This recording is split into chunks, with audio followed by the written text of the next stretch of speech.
Larissa Chow banjir kritikan usai ikut komentari masalah Teuku Ryan.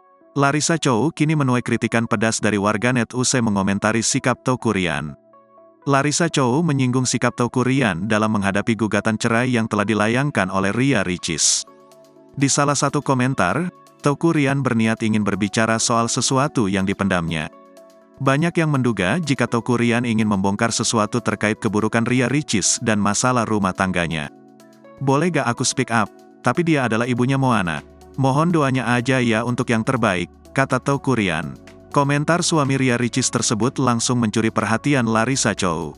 Istri Ikram Rosadi itu meninggalkan komentar pedas untuk ayah Moana. Larissa menilai sikap Teuku Ryan justru tak ingin introspeksi diri setelah digugat cerai oleh Ria Ricis. "Mulut banci, sudah digugat harusnya introspeksi," komentar Larissa Chow.